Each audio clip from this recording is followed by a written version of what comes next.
Ang kwentong ito ay hango sa totoong buhay. Mula ito sa isa nating kabayan na itago na lamang natin sa pangalang Manuel, taong 1983, Romblon. Nagsimula ang lahat ng itaboy si Manuel ng sariling pamilya, ipinatapon sa isla kung saan naninirahan ang suwail na lolo. Nakarating sa tahanan nito madaling araw, kamuntikan pang mataga sa pag-aakalang magnanakaw. Pumwesto kasi siya sa silong, inakalang tulog pa ang nasa loob kaya hindi nag-abalang tumawag. Sus Mariosep kang bata ka. Kung hindi ka pa nagpakilala, makakapatay ako ng kadugo. Kung sumulpot ka naman walang imik. Ngayon pa lang tayo nagkita pero marami na ako naririnig mula sa iyo. Hindi ko inasahan na sa laki ng pamilyang binuo, may isang susunod sa pagiging suwail ko. Wika ni Lolo Ramon. Tuwang-tuwa naman kayo. Huwag niyo akong itulad sa inyo, Lolo Ramon. May rason ako kung bakit piniling sumaway sa mga magulang. Hindi kagaya niyo mula ipinanganak, inugali niyo na eh. Tugon ni Manuel. Nagkakamali ka, iho. May dahilan ako kung bakit suwail ang tingin sa akin ng mga tao. Pero hindi bale na.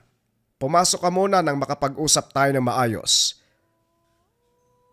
Magmula ng araw na tumuloy si Manuel sa tahanan ng matanda, naramdaman ng binata ang tunay na kahulugan ng pagpapahalaga, pagmamahal. Mga bagay na hindi pinakita ng mga magulang. Si Lolo Ramon ang unang trumato sa kanya ng tama. Nabura ang pagkilala rito na isang suwail.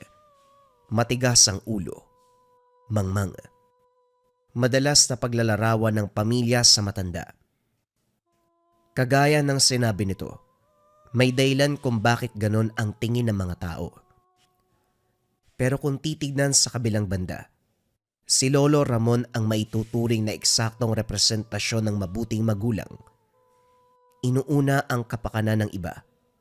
Sinisiguradong may paparamdam ang pagmamahal.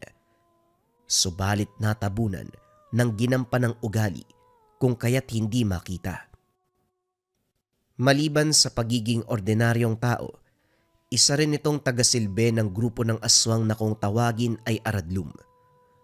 Kinakailangang maging masama ang ugali upang hindi makatawag pansin sa naglipa ng mga kalaban.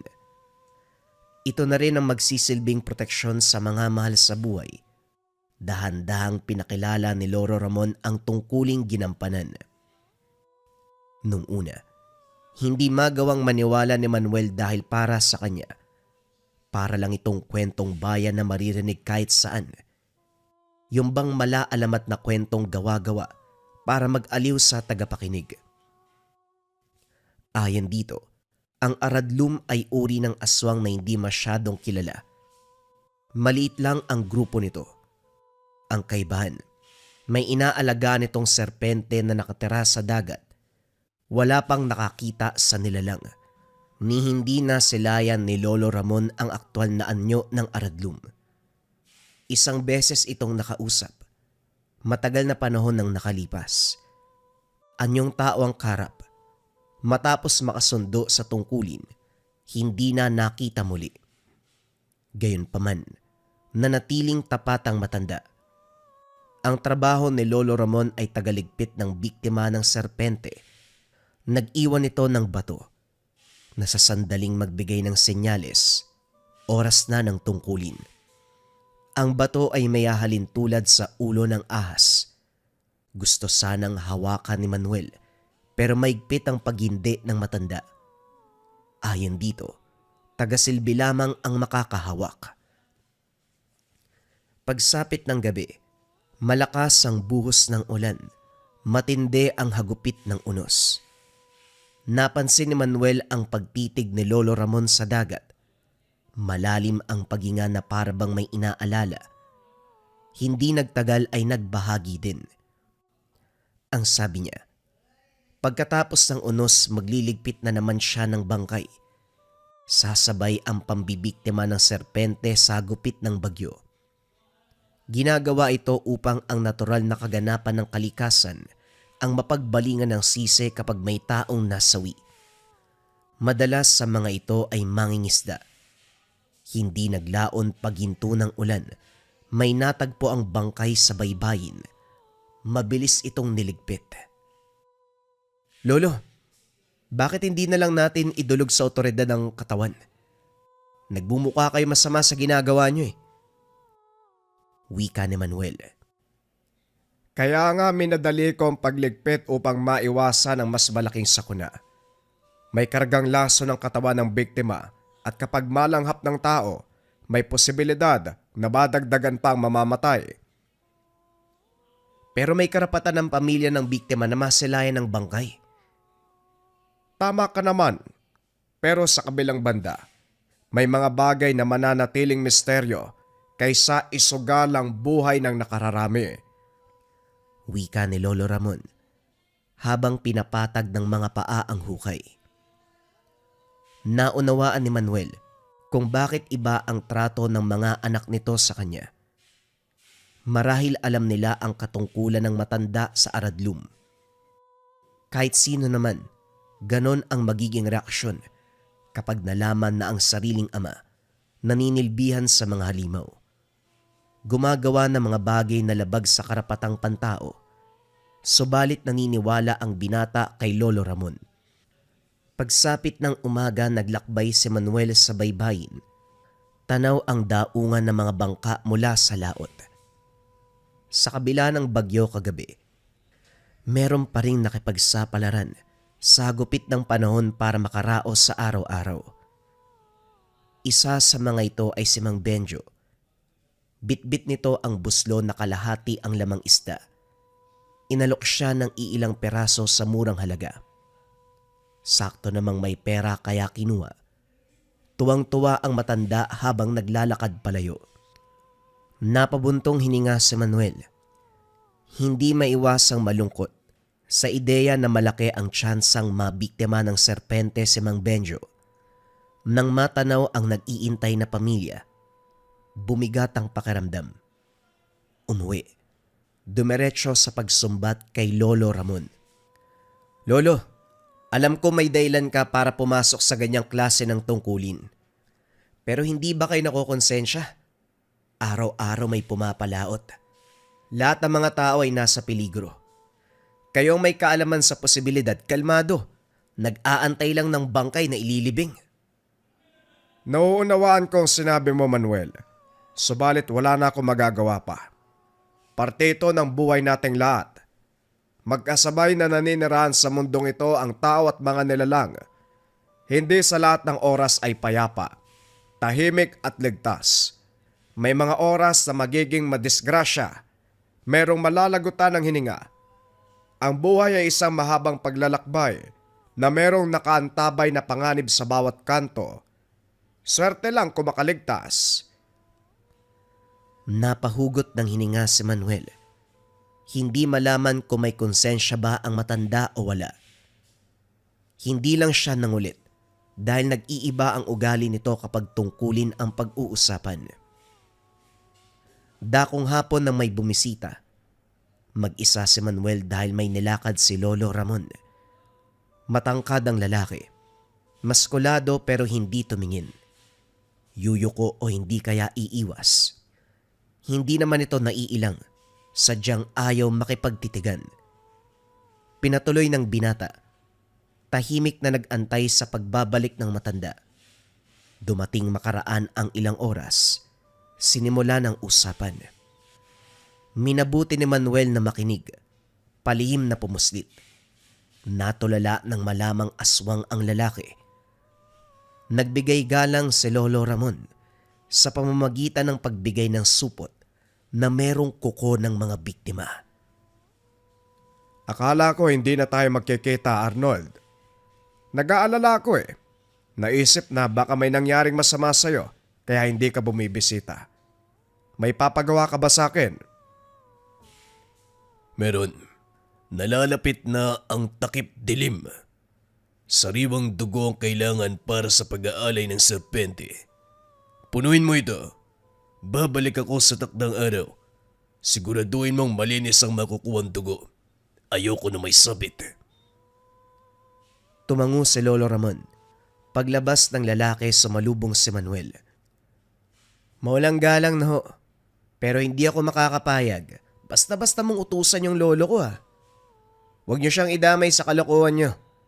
Inuutusan yung pumatay ng tao para makakuha ng dugo. Sa pagkakataong ito, kinilabutan si Manuel nang tumitig ang lalaki. Parang may sariling buhay ang mga mata na anumang oras ay pwede siyang lamunin. Napatras ang binata nang humakbang ito. Pasalamat ka dahil kadugo ka ni Ramon.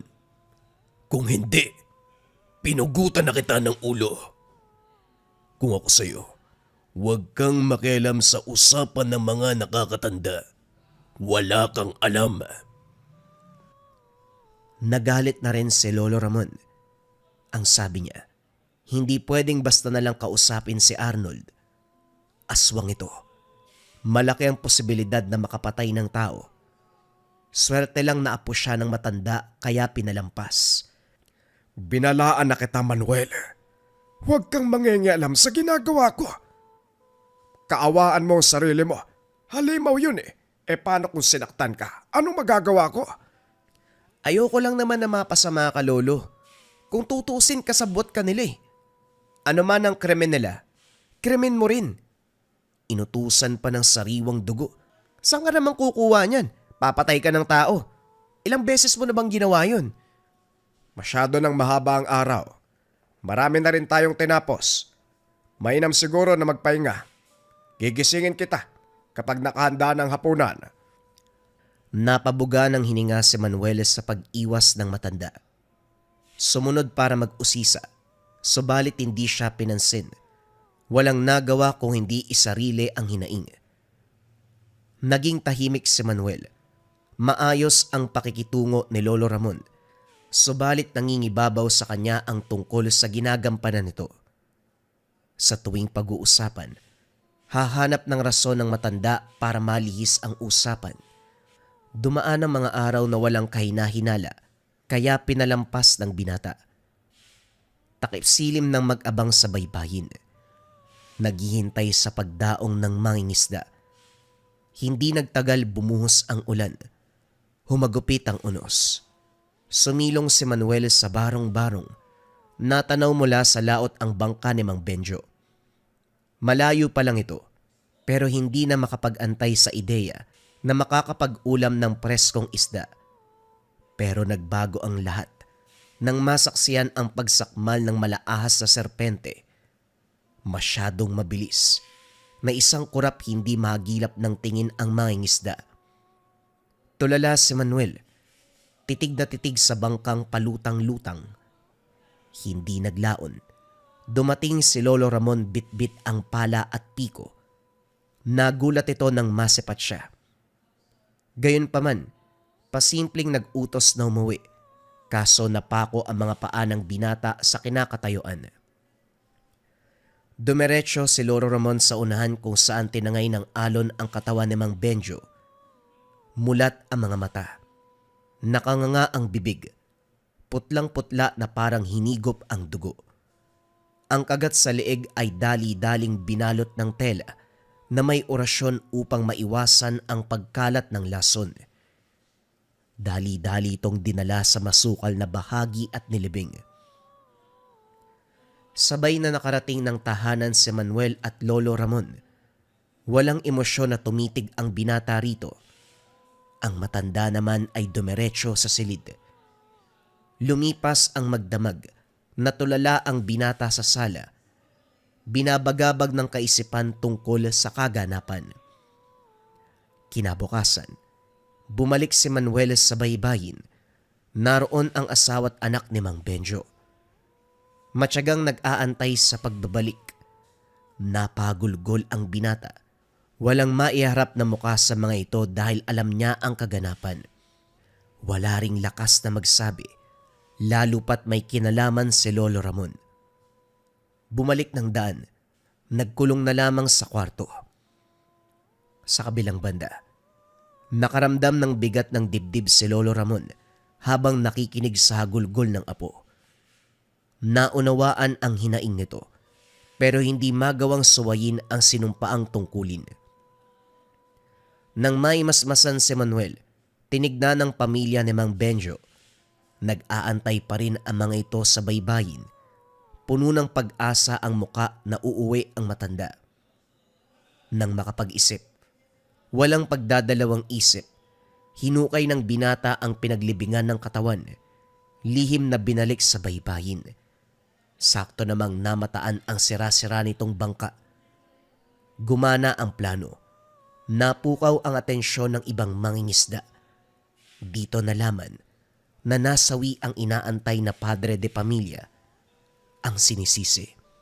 Lupit ng karagatan at hagupit ng panahon. Nakahinga ng maluwag si Manuel dahil kahit sa ganung paraan naibalik ang katawan ni Mang Benjo sa asawa't anak. Kaso nga lang kabaliktaran kay Lolo Ramon. Hindi may iwasang pagbuhatan ng kamay sa tindi ng galit. Nasa 8 taong gulang ka na para maunawaan ang mga bagay-bagay. Hindi ka man pamilyar sa trabaho ko. Alam kong naiintindihan mo ang bawat babala, Manuel. Sa tingin mo ba tama ang ginawa mo? Inilagay mo sa peligro ang buhay ng ibang tao. Bakit ho? Kayo ba? Alam nyo ba ang kaibahan ng tama sa mali? Lolo, kung pagiging tao nyo lang ang huhusgahan, mapagmahal kayo at maalaga. Nararamdaman ko ang lahat ng yon. Pero parang sumusobra. Nangingibabaw ang impluensya ng aradlum sa inyo. Hindi man kayo ang pumatay kay Mang Benjo, pero parang ganun na rin eh. Kasabwat ka ng mga halimaw. Magdahan-dahan ka sa pananalita mo, Manuel. Maigsi na lang ang pasensya ko. Huwag mong ubusin. Sa ginawa mo, huwag kang magtaka. May darating na masamang balita. Hindi to pinayagan ni Manuel. Naniwala na tama ang desisyon. Subalit makaraan ang linggo. Natagpuan na lamang ang asawa't bata ng yumao. Wala ng buhay sa tabi ng baybayin.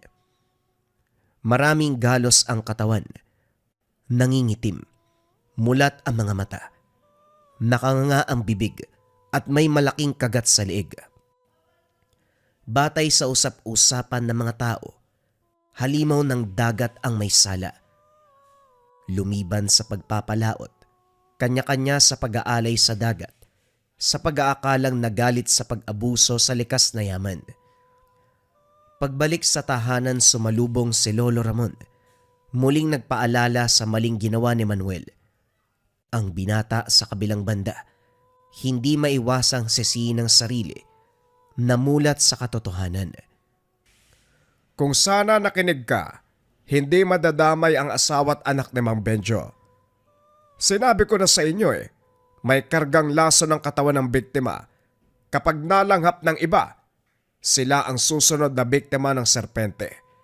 Sa katigasan ng ulo mo, tignan mo ang nangyari. Ganun pala yung mangyayari pero bakit wala kayong ginawa para kunin uli yung bangkay? Hindi ka kasi nakikinig. Sa oras na maibalik sa pamilya ang bangkay ng biktima, sila na kaagad ang susunod. Hindi malulutas ng pagbawi. Kung sana naniwala ka sa akin, hindi mangyayari ang bagay na yan. Sana ito na ang huli. Magtanda ka. Iba ang mundong ginagalawan natin kumpara sa buhay ng mga aswag. Natahimik si Manuel. Inakalang nakulong. Yun pala pinalala ang sitwasyon. Gayon pa man dinamayan niya si Lolo Ramon. Pinagaan ang nararamdaman sa pamamagitan ng salita. Unti-unting tinanggap ang pagkakamali. Humingi ng tawad sa mga yumao at sa sarili. Magmula ng araw na yun, hindi na nangialam ang binata. Kapag may nakita, nanonood na lamang. Napadalas ang pagbisita ni Arnold. Walang ideya si Manuel kung ano ang pinag-usapan. Natatakot na baka magkamali uli. Namalayan na lang ng binata na maraming baboy sa silong. Hinatid ng kakilala ni Lolo Ramon. Pagsapit ng gabi, Isa-isang kinatay, kinuha ang dugo. Hindi inasahan na ito na ang hinihingi ng aradlum. Buong akala'y tao ang kailangan, lalong nakaramdam ng hiya.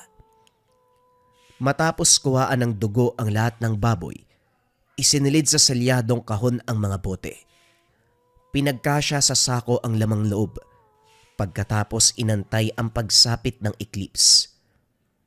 Payapa ang karagatan, banayad ang hampas ng alon, mabilog ang buwan na unti-unting nagkulay pula. Hindi naglaon nagsimula ang oras ng eclipse. Mula sa kabilang bahagi ng dagat, natanaw si Arnold na lula ng bangka. Nanlaki mga mata ng binata dahil sa likuran ng maliit na bangkay, may malaking barko. Nagniningning na animo yari sa ginto. Engkanto ang sakay niyan. Aasahan kong wala kang sasabing anuman. Dinala kita para masaksihan mo ang kaganapan sa mundo ng ibang nilalang. May permiso mula kay Arnold. Huwag mo kong ipahiya. Pakiusap lang. Sa puntong ito naguguluhan si Manuel kung nasa mundo pa ba siya o nasa ibang dimensyon. Para sa kanya hindi makatotohanan ang nakikita. Angkan ng mga nilalang ang nakadungaw sa barko. Mula sa kalagitnaan ng dagat lumitaw ang ipo-ipo. Sinundan ng nakakabinging angin ng serpente. Nakita niya na ito noong tinuklaw si Mang Benjo pero malabo. Ngayon malinaw na nakikita ang higanteng serpente. Kalahating ahas, kalahating tao. Umangat mula sa kailaliman ng tubig patungo sa kalawakan. Sa puntong ito para bang malapit sa lupa ang buwan. Nabot ng serpente. Pumaikot dito habang lumilikha ng ingay. Ang mga engkantado at hanay ng aradlum nagsimulang bumigkas ng mga salita. Bumigat ang presensya nito. Nahirapan sa paghinga si Manuel, subalit si Lolo Ramon ay nakatayo. Nakatitig sa galaw ng nilalang. Hindi naglaon. Tinuklaw nito ang buwan, kasabay ng paglitaw ng nakakabulag na liwanag. Pag-angat ng tingin bumalik sa normal ang lahat. Iisipin sana ni Manuel na ilusyon lamang ang lahat, pero natanaw niyang papalayo ang gininto ang barko. Sa harapan naman nila ay bangka ni Arnold. Sa kabila ang angka nito. Hindi mamukaan dahil malabo ang mga muka. Hanggang sa susunod nating pagkikita, Ramon. Maraming salamat sa tulong mo. Wika ni Arnold. Kinarga sa bangka ang dugo at laman ng baboy. Hinatid nila ito ng tanaw. Pagdating ng tahanan, ibinahagi ni Lolo Ramon ang kaganapan. Tradisyon ng aradlum ang pagbibigay alay sa serpente tuwing eclipse. Sa kadailanan, ito ang nagbibigay ng lakas sa kanila. Ang engkantado. Sila rin ang kinilalang gabay ng mga aradlum. Hinihingi ang presensya sa ganitong okasyon. Tinanong ni Manuel kung ano ang ibig sabihin ni Arnold. Ang sagot ng matanda.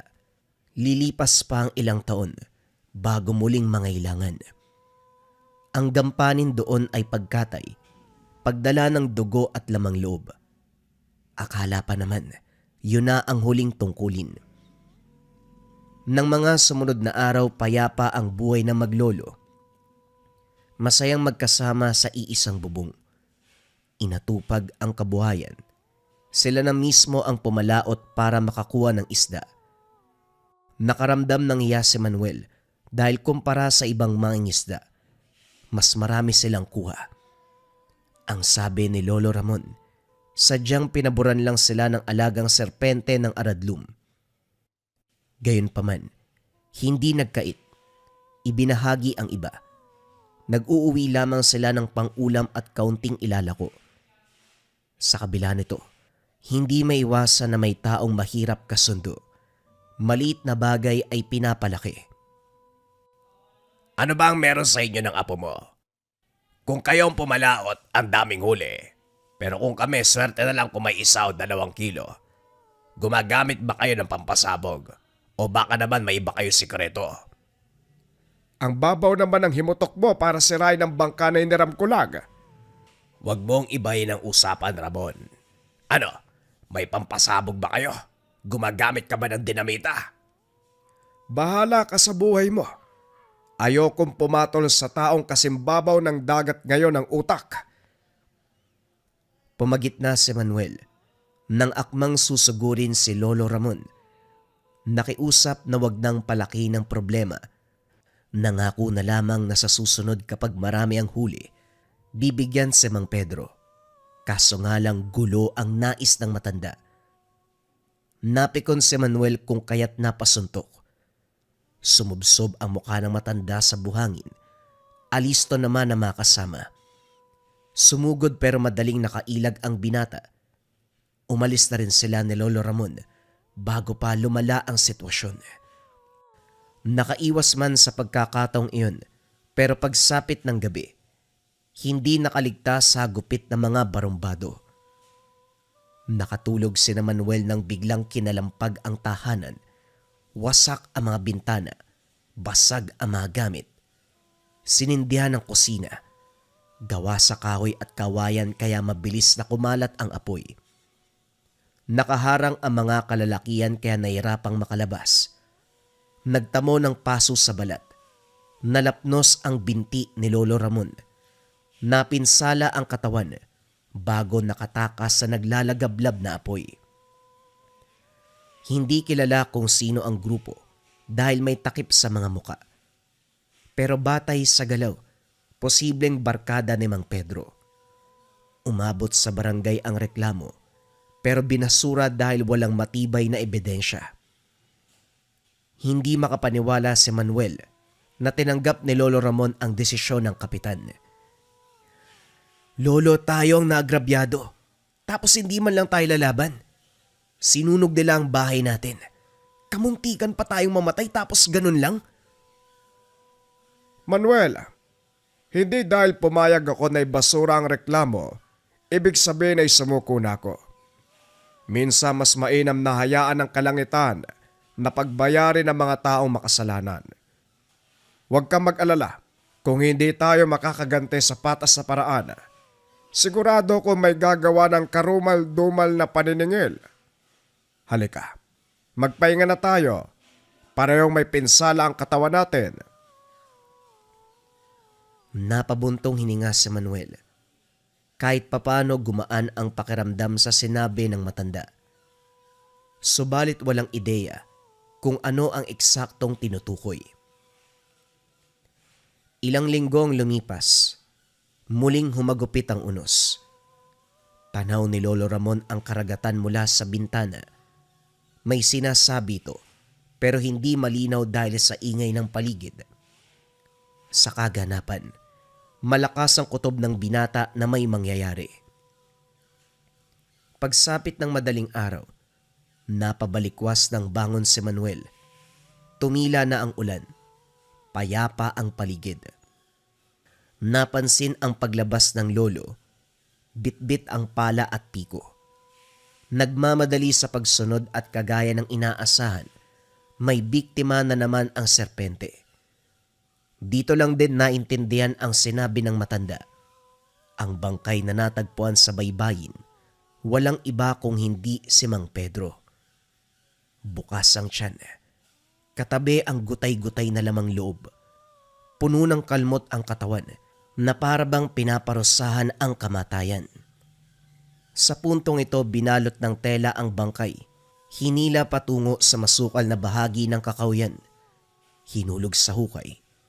Hindi tinabunan ng lupa, kundi sinunog. Habang kinakain ng apoy ang katawan, dito nagsalita si Lolo Ramon. Kagaya ng sinabi ko, Manuel, kung hindi tayo makakalaban sa patas sa paraan, kalangitan ng maniningil, dinagdagan ko lang ng kaunti. Gusto tayong sunugin ng buhay, kaya hinayaan ko ang apoy na tupukin ang katawan ng animal. Titigan mong mabuti ang taong umagrabyado sa atin. Napalunok si Manuel nang masilayan ang nasusunog na katawan. Matindi ang amoy nito. Pinaghalong lupa at dagat. Hindi nagtagal, buto na lamang ang natira. Pasimpleng tumalikod si Lolo Ramon. Tahimik na sumunod ang binata. Sa kabila nito, natatakot si Manuel na maituro sa nangyari. May tuturing na krimen sa mata ng batas at malaki ang tsansa na makulong. Walang araw na hindi nangamba, lalo na sa punto na natagpuan ang pagsusunog. Nag-imbestiga ang pulisya, pero para bang protektado sila ng kung sino dahil sa kabila ng mabusising pagsusuri. Wala ni isang bakas ang natagpuan na maaaring magturo sa kanila. Naisara ang kaso. Hindi rin makilala ang labi dahil sa labis na pagkasunog. Pero usap-usapan sa lugar, si Mang Pedro, ilang araw na itong hindi nakakauwi. Nanatiling misteryoso ang kaganapan. Puro haka-haka ang nasa isip ng mga tao. Walang imik si Manuel. Nakikinig lamang sa mga ito. Nakaligtas tayo sa batas, pero hindi sa konsensya. Lo, patuloy akong inuusig sa ginawa natin. Baka pwedeng magsabi na lang tayo ng totoo. Mainam na ang ganun kaysa mabuhay tayo na minumulto ng krimen.